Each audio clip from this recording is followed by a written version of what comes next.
May I request Guest of Honor, Shri Venkataraman ji, Additional Solicitor General of India, to please come over the dais.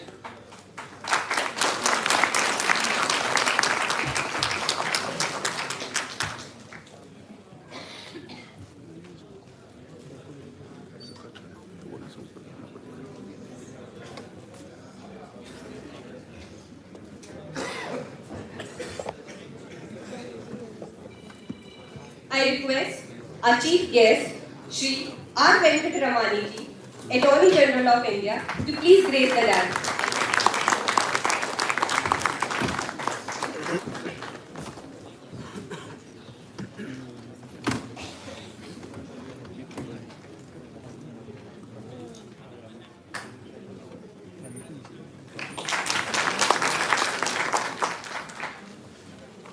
I would also like to call upon dais Ms. Aditi ji and Richa ji, member of Adhivakta Parishad, Supreme Court Unit.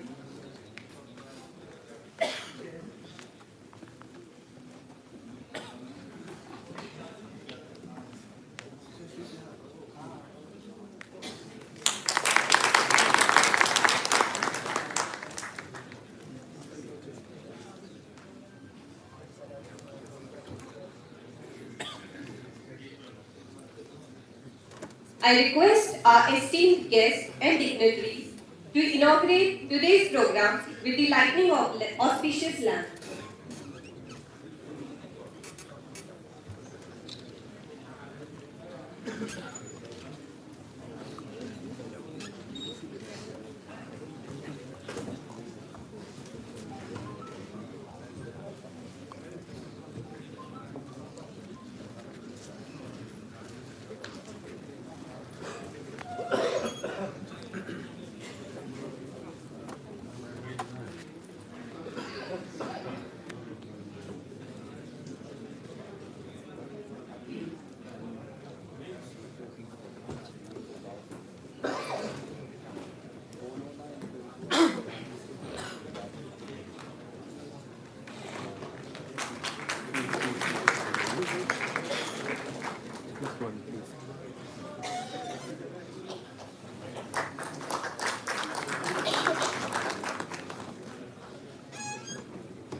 Now, all are requested to join for the national song.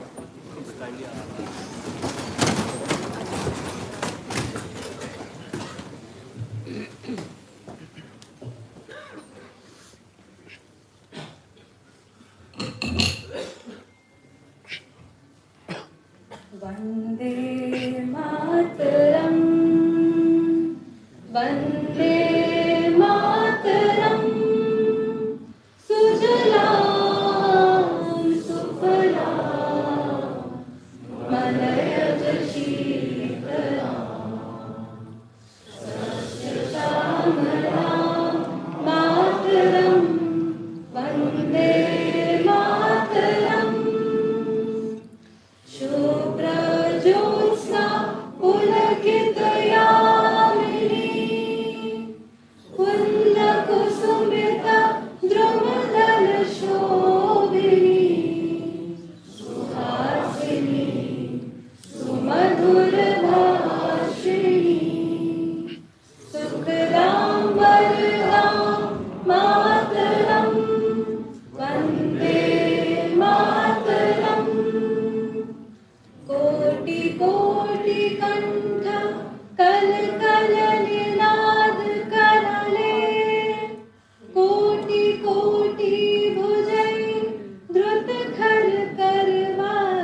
सुजलां सुफलां मातरं वन्दे मातरं श्यामलां सरलां सुष्मितां भूषितां धरणी भरणी मातरं वन्दे मातरं वन्दे मातरं। भारत माता की जय।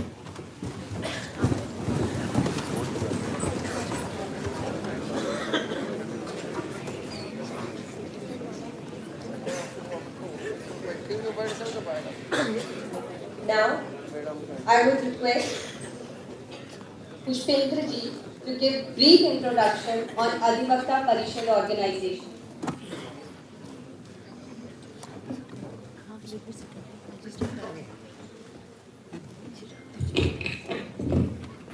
A warm welcome to everyone, respected dignitaries on the dais, off the dais. Akhil Bharatiya Adhivakta Parishad is an all-India organization of advocates. This organization is a part of larger family of patriots committed to the cause, revealing nation's glory and rebuilding of our nation. The organization makes timely interventions in justice delivery mechanisms and make far-reaching contributions to law-making process for the welfare of citizens and equally of vital institutions of the nation. Adhivakta Parishad is making efforts to train upcoming advocates to become skilled lawyers with social commitments.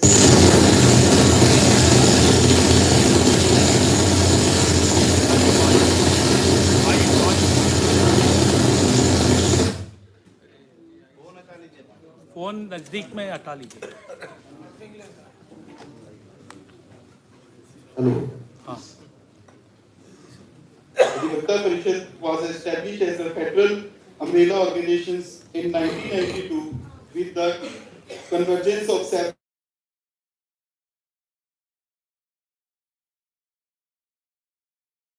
Bharatiya Adhivakta Parishad. The advocates inspired by Adhivakta Parishad are helping the Sarjan Shakti to move forward in their respective paths with their common objective to make the country prosper. Hundreds of cases have been fought by members of Adhivakta Parishad on behalf of Vanvasis, fishermen, street vendors, temple committees, animal welfare organizations, farmers, etc. Reach from the right from Tehsil level, trial courts up to the Supreme Court of India. Various organizations and persons are continuously being guided, advised by Adhivakta Parishad in order to give inputs whenever new legislation and statutory rules are being promulgated by the legislature or statutory authorities. For the last 30 years, Adhivakta Parishad has got consistently support and guided from seniors and experienced members of various social organizations and judicial systems. It has identified the following core areas of immediate attention of all concerned: social justice, national security, social ills, culture concepted by colonial Western models, issue and challenges faced by women, protection of human rights, etc. The Adhivakta Parishad has been organizing study circles wherein three generations of advocates regularly meet to discuss the various statutes, case laws, and issues concerning the society. Nearly 600 study circles are functional throughout the country. As on date, during COVID-19 period, nearly 3,000 webinars were conducted by various units of Adhivakta Parishad for knowledge sharing. Apart from this, a number of online classes were conducted by the unit of Adhivakta Parishad to aspirants of judicial services. The Adhivakta Parishad has also been organizing Nyaya Kendras on the concept of providing free legal aid to the poor, downtrodden and deprived sections of society by going amongst them and aiding, advising them in a problem being faced by them. Adhivakta Parishad also conducted regular workshops for enhancing the skills of advocates with support and guidance of all senior members of the bar and bench academicians from various law faculties. The Adhivakta Parishad has been trying to create an interference platform where the social organizations, advocates and academicians interact to bring necessary changes to the legal system and to make it more people-friendly, expedient and cost-effective. The Adhivakta Parishad publishes its quarterly magazine Nyaya Prabha containing articles on various social legal issues which are contributed by honorable judges, advocates, academicians and law students researchers. Adhivakta Parishad requests you all to join our efforts and take part in the activities befitting your stature, time and commitments. Thank you.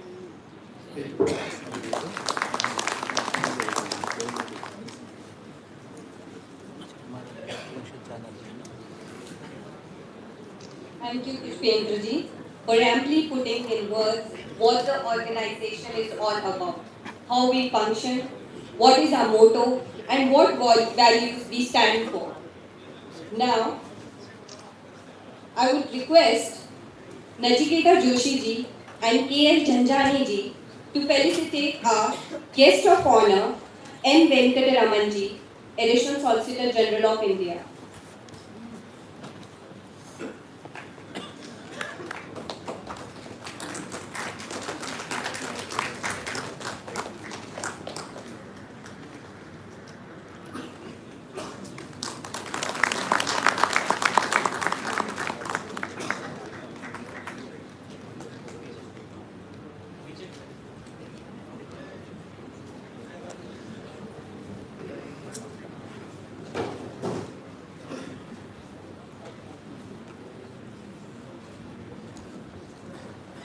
I request K.L. Janjani ji to felicitate our chief guest, R. Venkataramani ji. Zanjani जी इस तरफ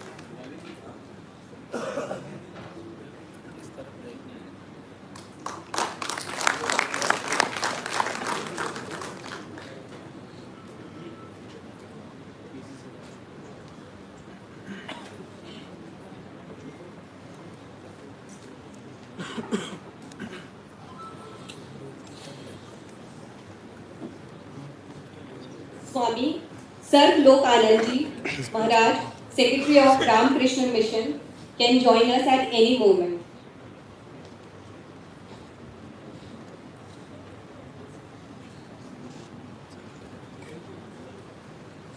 Today we have gathered here to discuss on the important topic, Swami Vivekananda's philosophy on nation building. The nature of his nationalism is not materialistic, but purely spiritual, which is considered to be the source of all strength of Indian life. He believed that development of good personality in every human being is very essential in case of nation building. So he emphasized on man-making education, by which we can make a good citizen for our national development. In order to achieve Swamiji's twin objectives, that is, man-making and nation-building, many policies have been framed in this direction. Vivekananda believed that the future of any nation depends upon its human resource, and the main aim of education should be to develop this human resource. He says, each soul is potentially divine.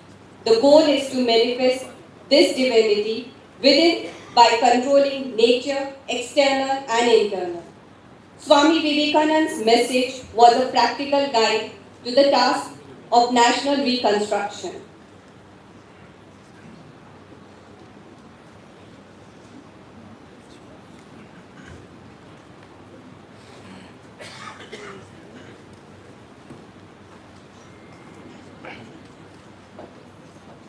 Moving further, I would request Swami Vivekananda Maharaj, Secretary of Ramakrishna Mission, to grace the dais.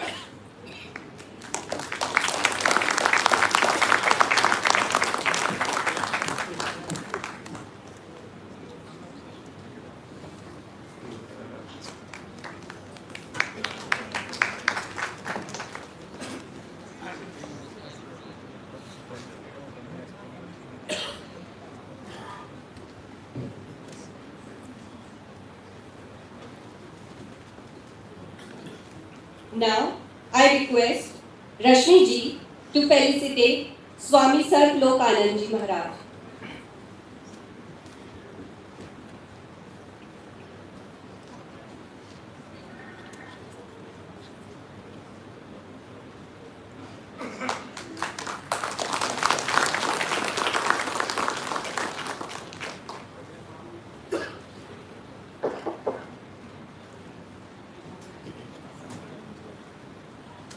I would request our chief guest, R. Venkataramani ji, to honor the memento to budding advocates on record. Mr. Chitwan Singhal ji,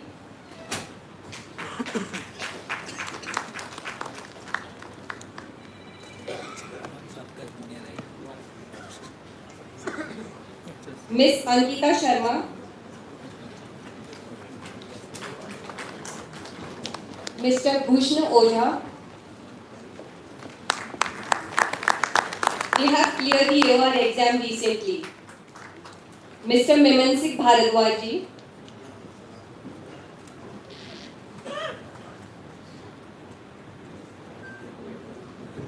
huge round of applause for them.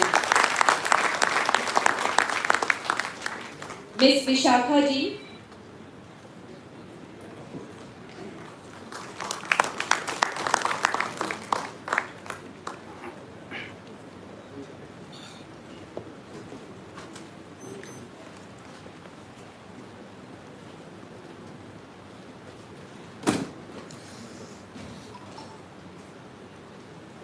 moving further, we are honored to have Swami Sarvalokanand ji Maharaj, who is a senior monk and secretary of Ramakrishna Mission, New Delhi.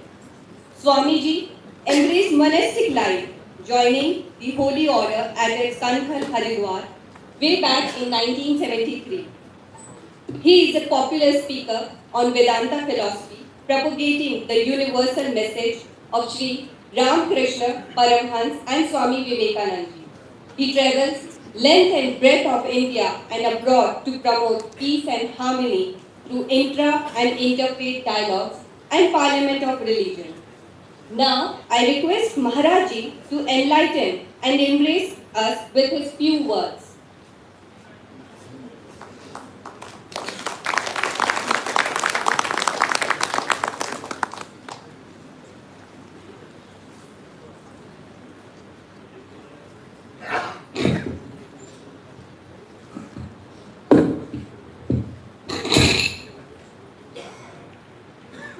Om Asato Ma Sadagamaya Tamaso Ma Jyotirgamaya Mityorma Amritagamaya Om Shanti Shanti Shanti.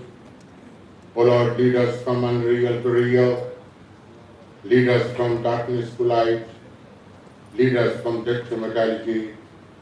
Om, peace, peace, peace. Distinguished guests present on the dais, large number of lawyer advocates present in this hall. Really, I am overwhelmed to see a large crowd of the advocate and lawyers present here. I think the subject of today's discussion is, according to Swami Vivekananda's philosophy, how we can build India. Very important topic. Swami Vivekananda said time and again that India should progress. Not only that, Swamiji has said, one day India will become Vishwaguru. India will become world teacher, and India will teach the whole world. Dear friends, now time has come that India is progressing in many fields. Recently we have seen the performance of our Indian scientists, particularly the space scientists. They have shown the whole world how much our Indian scientists can do. This is soft landing on moon, Chandrayaan. We feel proud of it. There is no doubt about it. Just to reveal India, Swami Vivekananda said that renunciation and service are the twin ideals of India. Intensify her in those channels. If India wants to progress, or if we want to make India a developed country, then all work should be done in the spirit of service and dedication, service and renunciation. Dear friends, one thing we must know, the characteristics, Visesta of Indian philosophy or Indian culture civilization, that is, in very shortly if I tell, that is written everywhere, in the Parliament building, everywhere it is written, Parliament building, that is Satyameva Jayate, none. The truth alone triumphs, not falsehood. This is a very wonderful word, taken from scriptures, Upanishad, Satyameva Jayate. Because if you see, you will find that Indian civilization and culture has been existing for thousands and thousands of years because it adhered to this particular topic, particular idea, that is Satyameva Jayate Nannitam. Truth alone triumphs, not falsehood. With this idea, we have to work. We have to make India great, there is no doubt about it. If you want to make India great, vibrant and strong, one thing you have to see, that is first, you have to love India. Many people came to Swami Vivekananda, even his Western disciple, and asked Swamiji, what we can do for India? Swamiji emphatically replied, if first you love India, then you can serve India. Swami Vivekananda said. अगर देश से प्यार करो, तब देश की आप सेवा कर सकते हैं, तब आप देश की सेवा कर सकते हैं. Dear friends, we have to instill the sense of patriotism, the spirit of patriotism in all of us. In all of us. Nowadays we find there is a dearth of nationalistic spirit among the people. Swami Vivekananda came back to India after his great victory, the parliamentary regions at Chicago, America, and he delivered a lecture from Colombo to Almora. Wonderful lectures. There are 28 or 29 lectures are there, and you will find Swami Vivekananda has said in different way how you can make India strong and vibrant within the Vishwaguru. You must read this book. You must read this book, How We Can Rebuild India. That is lecture from Colombo to Almora.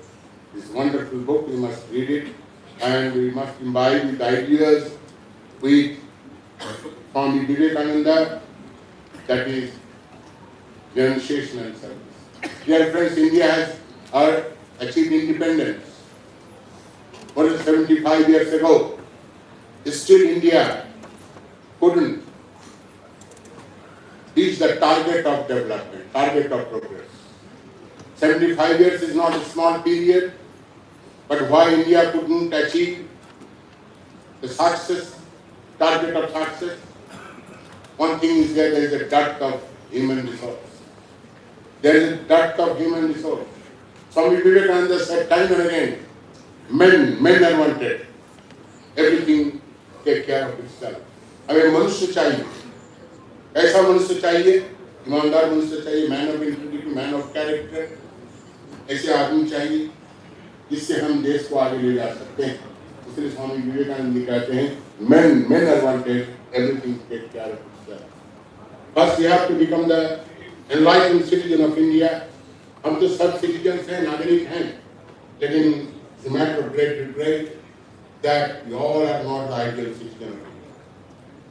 We are not ideal citizen of India. We have to become ideal citizen of India. You have to identify yourself with our motherland, India. Then you can rebuild India. You can make India strong. There is no doubt about it. If you see the patriotic spirit of Swami Vivekananda, then you wonder, being a monk has nothing to do with the mundane world, but how much he loved his motherland, India. When anybody used to talk about India, Swami Vivekananda used to shed tears. When Swami Vivekananda went to America, he saw the glory of science and technology in America. America was a very rich country in those days. But Swami Vivekananda, see the another picture, the reverse picture, the picture of India. In those days, Swamiji's time, India was not so developed. India, there is a lack of basic amenities of life in India, defining in the people. So, Swami Vivekananda shed tears. When India will rise again, when India will become great, because in past India was so great in all fields. That is why it is called. The Bharatvarsh को क्या कहते थे? सोने की चिड़िया कहते पहले. लेकिन इस सोने की चिड़िया अब धीरे धीरे क्या हो गया? जैसे समय जाते गया और हम देखते हैं भारतवर्ष की पतनावस्था. The degraded India. Swamiji has seen the degraded India. That is why Swami Vivekananda was so much pain to see the helpless condition of India, helpless condition of the masses. That is why Swami Vivekananda wanted to raise the sleeping masses. And Swamiji's mission was to raise the Indian masses. Raise the Indian masses so that they can dedicate themselves for rebuilding India. I will conclude my speech in 3 words. That is, if individual wants to become great, strong and vibrant, or society wants to become strong and vibrant, and even the country wants to become great and vibrant, there are 3 things are necessary, dear friends. One is transparency, another is accountability, and third is the credibility. Try to understand this point, 3 points. That is, first you have to become transparent. If individual wants to become grow and to make progress, then first thing is transparency. Nowadays we find that a lot of you don't find any transparency in many fields. Transparency means not only in monetary transaction, but transparency in everything. Transparency in dialogue, transparency in behavior, everything you must maintain transparency. Another thing is accountability. जिसको हम हिंदी में कहते हैं जवाबदेही. You must be accountable to the person, to the customer, to the country people. And the third is credibility. Dear friends, if one wants to become strong and vibrant, then one must have this idea of credibility. 3 things are very necessary for development of India, development of a nation or country. That is transparency and accountability and credibility. With these 3 words, I have to conclude my speech. Whenever I conclude my speech, generally I quote the famous Vedic prayer that is Sarve Bhavantu Sukhina, Sarve Santuniya. Let all be happy, let all be healthy. Namaskar, Dhanyavad.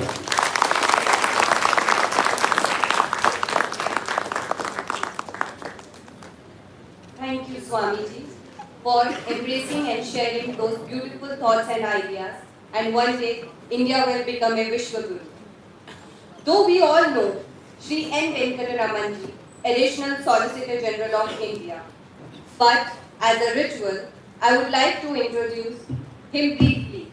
Sir completed his law in the year 1989 at the Madurai Kamraj University, and in the same year, he commenced his practice under late Mr. C. Natarajan, Senior Advocate, and worked under him for 14 years before starting his independent practice in June 2003.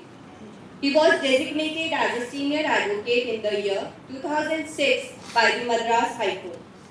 Fondly known as MV among the legal fraternity, Shri N. Venkataraman has professional practice in the fields of indirect taxes, direct taxes, international taxation, and in the last 10 years, he has been doing extensive work in constitutional law and various regulatory matters, framing and settling contracts and arbitrations besides intellectual property laws, and has involved in matters of substantial public importance such as Sabrimala, Article 370, CAA, child sex abuse, and similar such issues.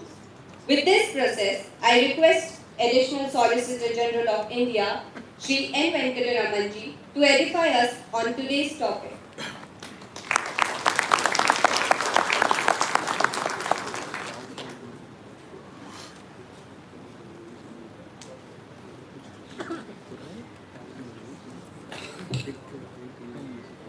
नमस्ते शारदे देवी काश्मीर पुरवासिनी त्वमहं प्राप्तिः ज्ञातां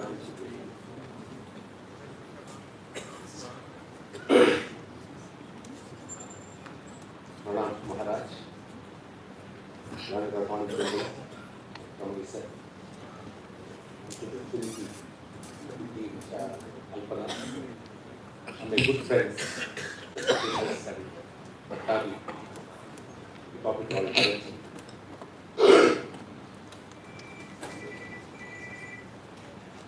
First, let me appeal to all of you.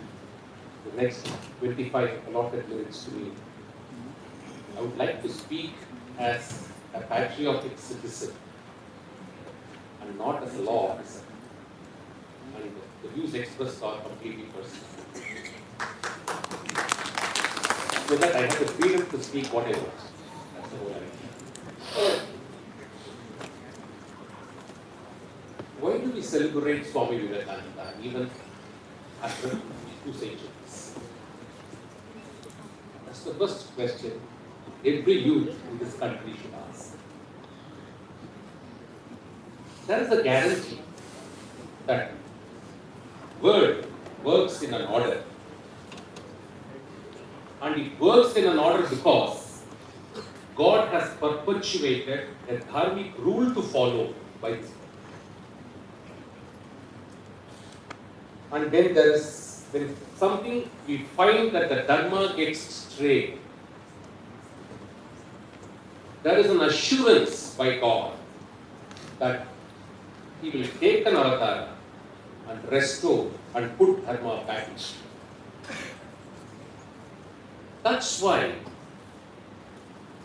God plus dharma plus avatara makes our dharma very special and unique, called Sanatana Dharma, eternal dharma.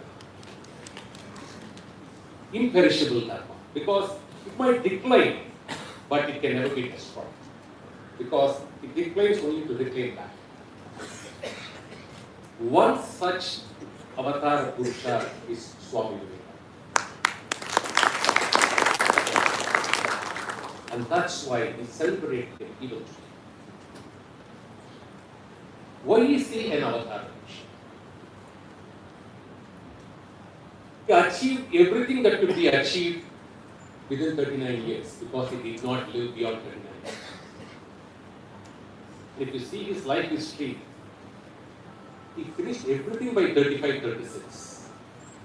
And his last 3 years he spent just to keep his bottle oil in his soul. 2. The biggest unique difference he showed and he wanted every youth to capture in his minds. See, today all of us are citizens, no doubt about it. Let's put one question before ourselves. How do you relate Bharat to yourself? Answer the question to your conscience. Most of us will say, look here, I'm a citizen of this nation, I'm born here, and the country has to give me this, the country gives me this, I therefore pay my taxes, and therefore that's how the relationship is all about. So, one one perspective of understanding one's nation is a contracting party. You are one side of the contract and nation is on the other side of the contract, and you get into a team. This is what nation should give to you, and this is what you should give to nation. That's one perspective, a common perspective, a much spoken, propagated perspective. But Swami Vivekananda was a differentiator. He owned India as this in his heart. That is the singular difference which made him to attain the glory as Swami Vivekananda. Would you not own your mother? Then what is the difficulty in owning your mother? What does Ramayana say? Janani Janmabhoomischa Swargajabhigariyasi. What you cannot, what you would not do to your mother, you cannot and you should not do to your mother. Simple. So, ownership is the first essential component which connects a citizen with his nation and the nation building process. And who should own it? Who should own it more? Why do they say Swami Vivekananda is associated with youth? Every time you celebrate it as a youth day, it is considered ever charming youth even today. In his brief life, he exhibited fearlessness. He exhibited courage. He exhibited conviction. And he drove the message all over the world that don't take India for granted. We will one day ascend. It's cyclic. It's not that first time we are going through the graph, but this time the graph which is growing, understanding. I'll spend 5 minutes on how the nation is actually growing. All of you should know how we are actually growing and what each of us can actually do in this nation's growth. So, he made a clarion call to people of Bharat, but pronouncing to the world that we are one day, we will be on the top. He had the conviction to say, because he woke. Now, what did he say, or what do you think we can have as essential components of building a nation? We need to understand that. Very important. All of us so far, so Maharaj spoke, even the opening address, the welcome address, everybody identified Swami Vivekananda for what? For his power of spirituality. And that is the unique address Bharat has all over the world. We are able to conquer anybody in any part of the world because of our spiritual strength, which emanates from our dharmic values given by God, not by any other means. So, when somebody defines unity in diversity, which is the critical component of nation building at all points of time, the expression unity means a sync in the spiritual culture, tradition, and values of Bharat. Are we unified there? Can we be unified there? A unity there achieves secularism in its modern reference or in its modern terminology. So, unity of thought, unity of mind, unity of action should have a converging point, and the converging tool which Swami Vivekananda expressed very vocally throughout his life was this inherent spiritual strength of Bharat.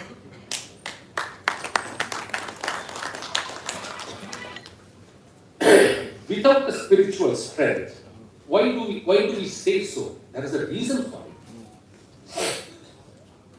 Our scriptures very clearly say, which Swami Vivekananda has quoted several times. If you know to surrender to God, you will lose your selfishness.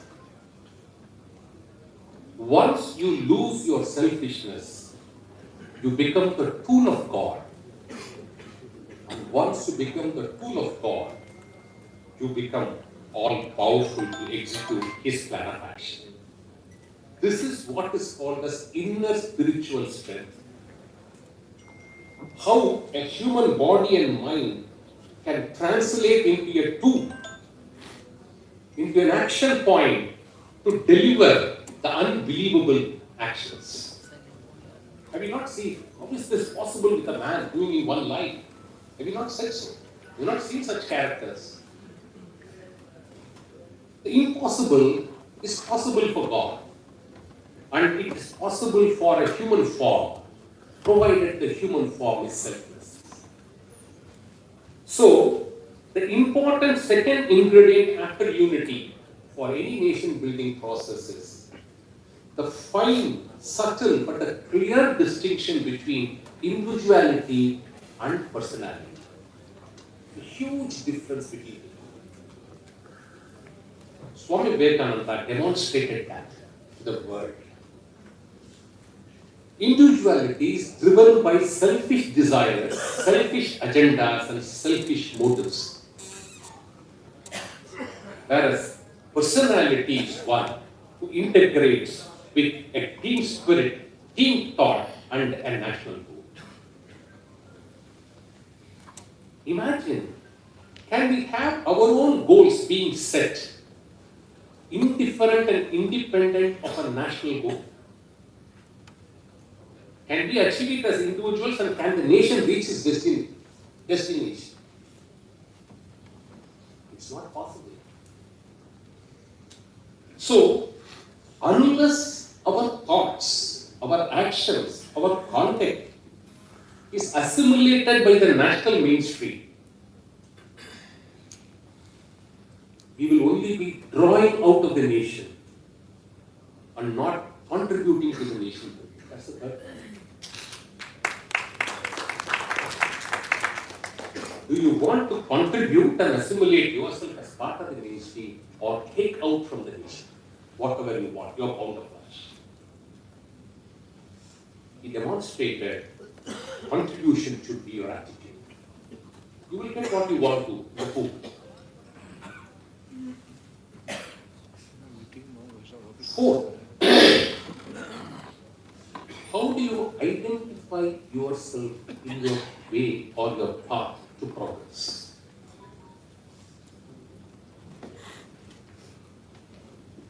He was merciless when it came to courage. He was merciless when it came to fearlessness. Yet, he was extremely compassionate. And our Dharma says, when can a human body become compassionate? It's a chemical formula. The mind, the body, and intellect should align, otherwise you can't be compassionate. So how do you become compassionate? It's very important for a modern mind. You should love from your heart and not from your intellect.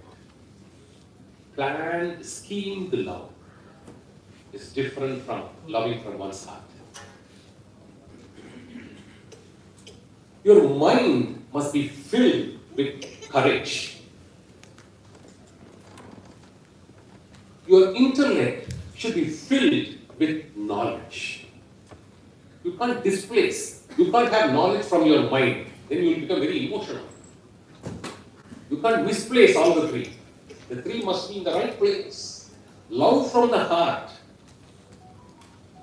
Courage and the strength. You will get courage only when you are spiritually involved. Courage doesn't come to people who are not spiritually rooted. Because first emanation of good spirituality is self-strength, and that is courage.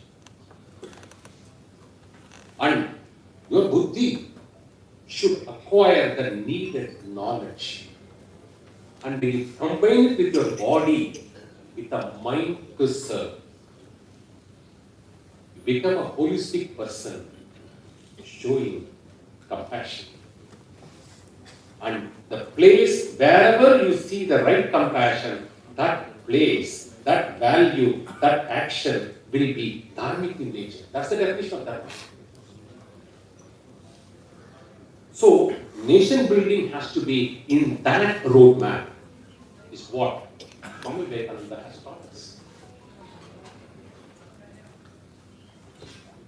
The last 5-7 minutes I'll take only to narrate a few things which all of you should be able to be part of it. The whole idea of disseminating this is you should be part of it.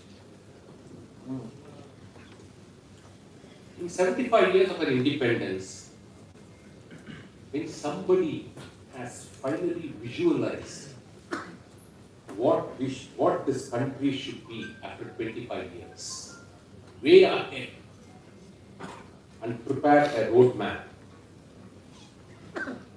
is it not time and opportunity for us, all of us, the young India, to understand what that roadmap should be? For example, see, we are now 5th in position in the world. Now we want to scale up to some 3rd position. How does it happen? So one question that to really ask is, how many of our banks are within the first 5 positions? How many of our manufacturing facilities are within the first 5 positions? Now, if you have to reach that scale, you can't reach that scale unless you prepare the infrastructure towards that vision. And unless you draw that vision, you cannot work towards that vision.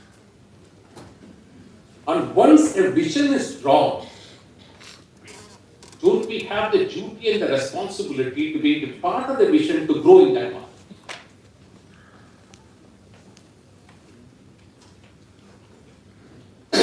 Today, the world is broadly divided into 3 buckets. Broadly. One set of the countries are willing to support the West. One set of the countries are willing to support yet another powerful nation. We are still left with 100 nations who wants good leadership and who can build a world in order. And thanks to the effort of so many, today more than 35-40 countries are ready to align and see it as a new emerging thought process. These are indicators of national building, which all of you should realize. Recently, at the instance of the learned Attorney General, we had one international convention. The Honorable Prime Minister, the Honorable Home Minister inaugurated it and concluded it.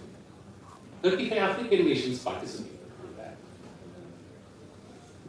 We had an international meet in which we could include a big set of continental countries of this map. So, we are drawing a vision where it's not nation building. Look, today India is in a position of strength. We have been sitting on the gallery and watching things. Today, we are started to play, and people have started to respond and respect and see how this gameplay is going to change. The third important aspect which all of you should be able to understand is today we are in a position where so many people want to partner with us. Capital exporting countries, 20 years back, 25 years back, when India has to enter into any agreement, it's always one-sided. Somebody will call the shots. And we were ready to align with them because it was at that point, nascent stage.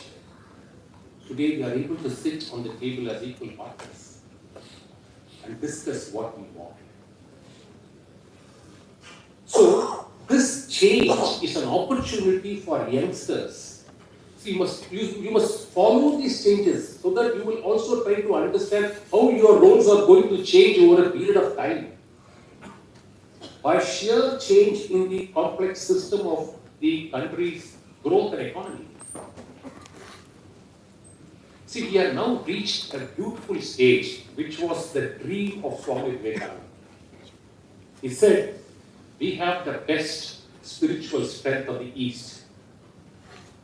Let us marry this with the best of material wealth of the West. So a marriage of material wealth and spiritual well-being together will end us up in glory and nothing else. So when this is the roadmap in which we are progressing, every youth, every citizen should now own Bharat as his own self and see to what best you can contribute your might so that the dream, the big vision of Swami Vivekananda is achieved one day and at the shortest possible time and distance. It's a pleasure to have addressed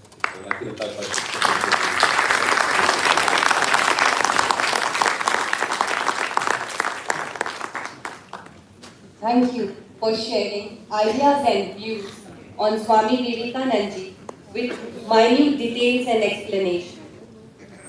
Our eminent distinguished chief guest, Shri R. Venkataramani, Attorney General of India, who consider Professor N.R. Madhav Menon as his guru, enrolled as a lawyer in the year 1977 in the Bar Council of Tamil Nadu, and joined the chambers of veteran lawyer P.P. Rao at the Supreme Court in 1979. He started his independent practice in the top court in 1982 and was designated as a senior advocate by the Supreme Court in 1997. Hereby I request Attorney General of India to enlighten us on today's topic.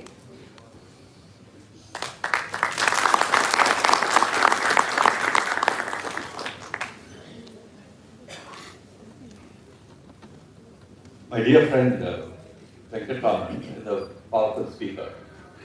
I think we should not have been told to discontinue his speech. I think he should have spoken a little more, and perhaps I would have loved to listen to him a little more. And firstly, let me welcome all my young sisters and brothers here who form part of what Venkataraman was trying to convey, the wealth of the nation. Not the Adam Smith way, but the Bharatiya way. The wealth of the nation. So all of us here are part of the wealth of the nation. Why do we need to talk about Swami Vivekananda's national development? And what did he say about himself? When he asked the question, what will happen after I quit this planet Earth? He wrote this. Do you think that there will be no more Vivekanandas after I die? There will be no lack of Vivekanandas if the world needs them. Thousands and millions of Vivekanandas will appear. From where knows who? Know for certain that the work done by me is not the work of Vivekananda, it is his work. The Lord's own work. He one Governor General retires, another is sure to be sent to his place by the Emperor, said Swami Vivekananda. All of us, in a sense, are Swami Vivekananda. We are all Governor Generals sent by the Emperor from somewhere to be part of this wonderful planet. Let's remember, so think of the nation, we are part of the wonderful planet. This planet needs us to be Vivekananda. I think that's what the great message we can probably gather every minute and every leave of our life, you can put it like that.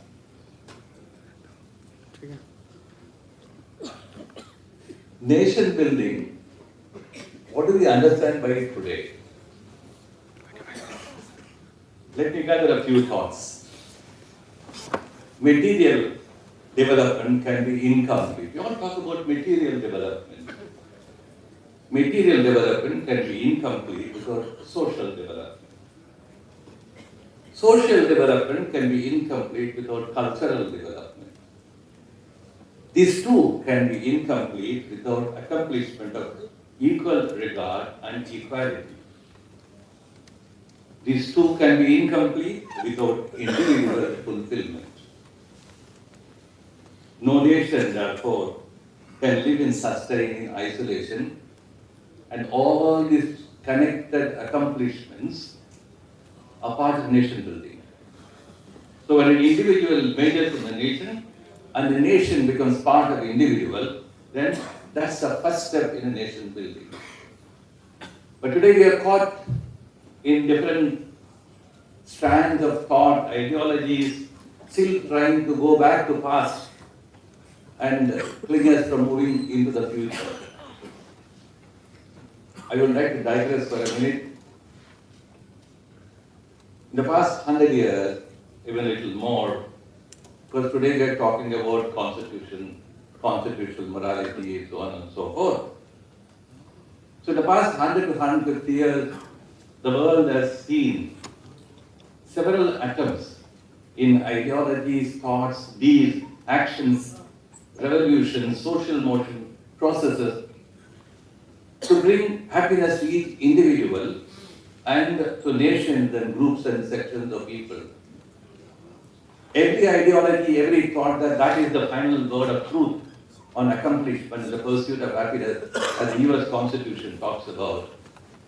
But we all know by now that every such ideology or a stand on truth is only partial and it cannot be final and complete.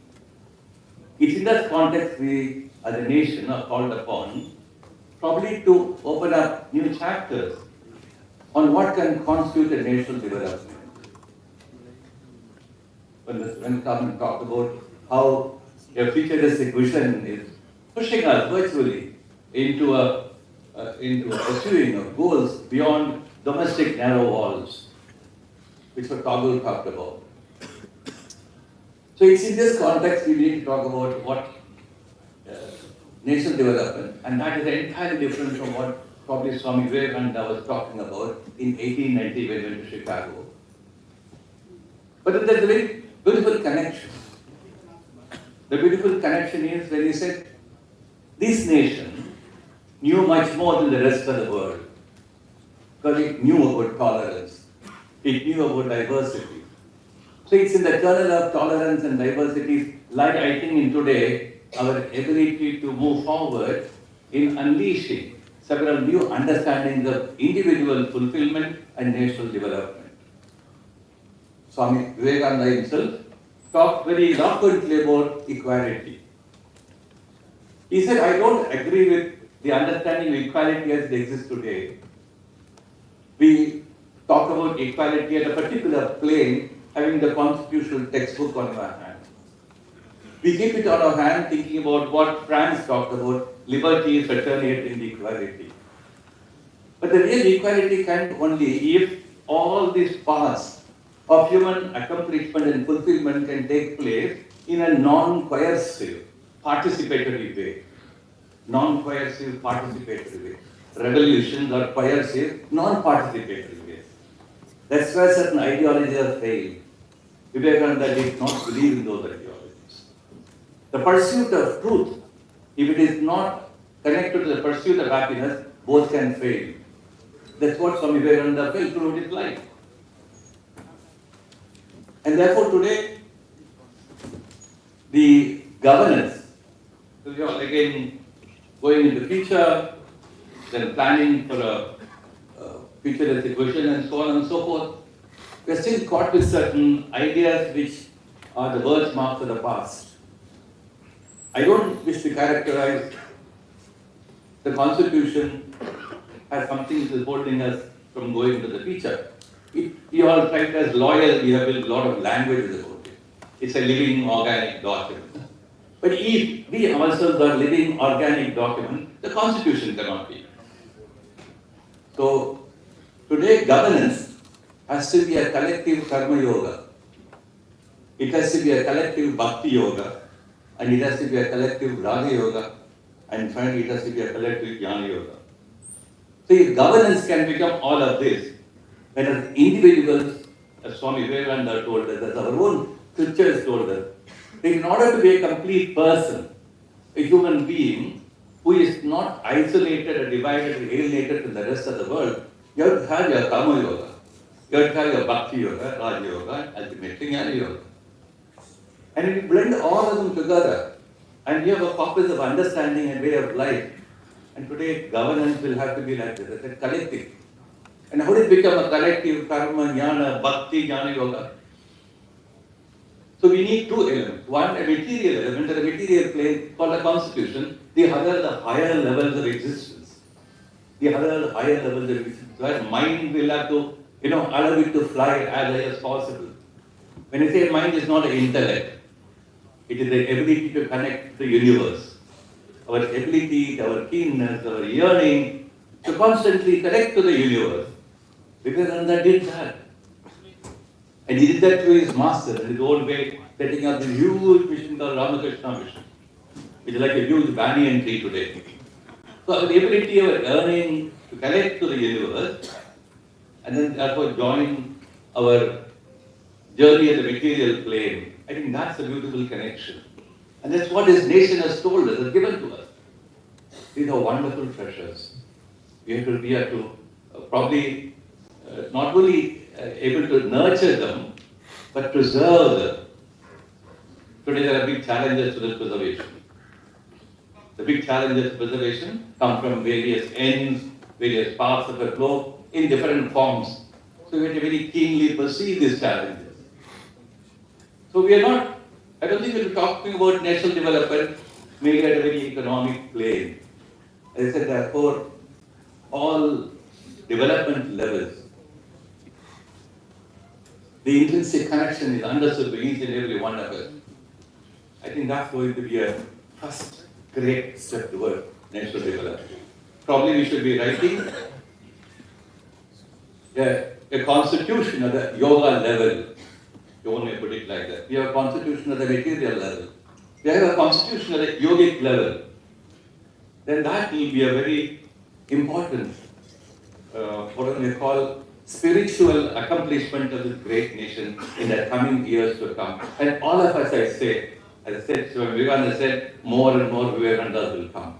They said, we are all of us, in our own little small way, or as big as we can become, Vivekanandas in one sense or the other. And that's what we ought to be. And we ought to be talking about that.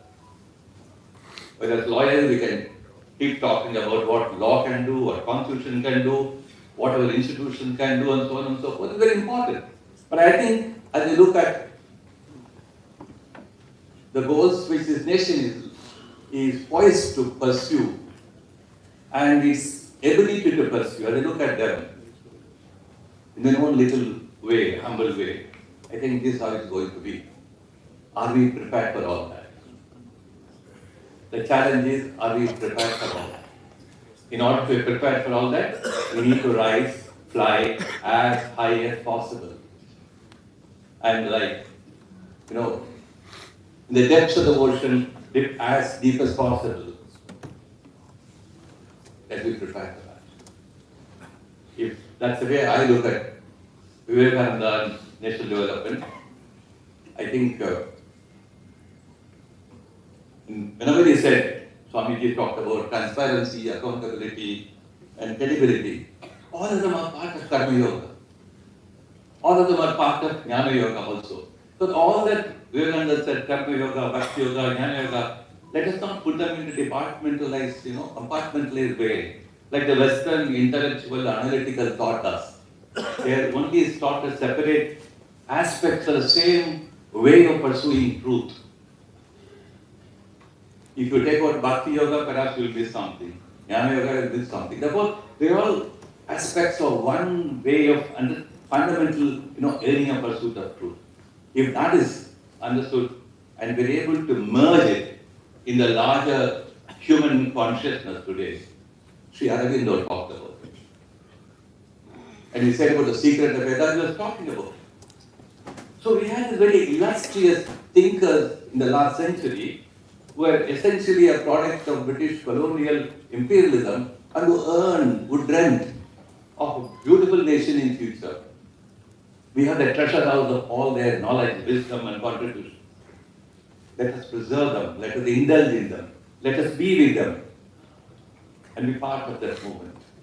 And we're able to do that, I'm sure, we will be part of Swami Vivekananda's futuristic vision of Bharatiya growth. And I think we should be doing that. Thank you so much.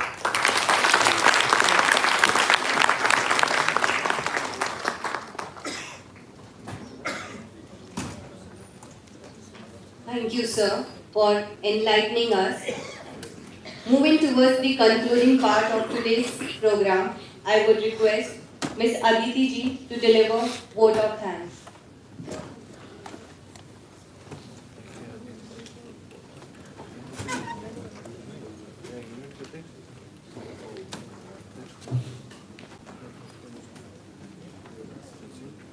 Mr. Venkataramani, sir, guest speaker. Venkataraman, sir, our guest of honor.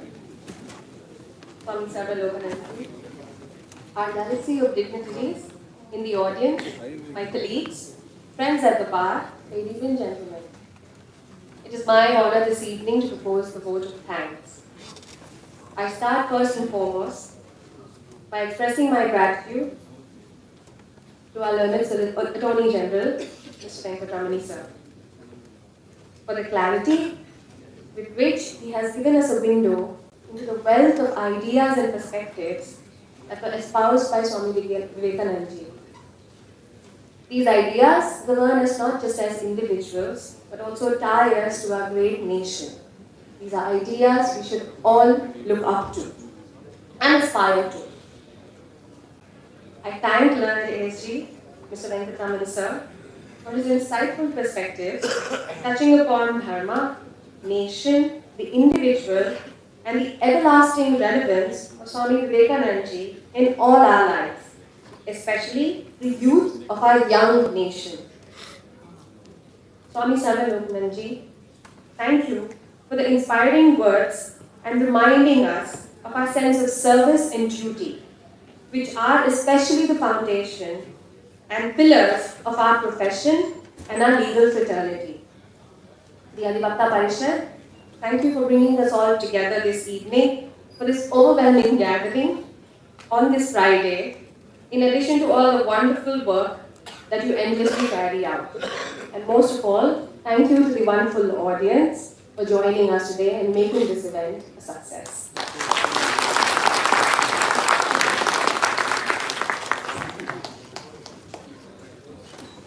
I request everyone to join for national anthem.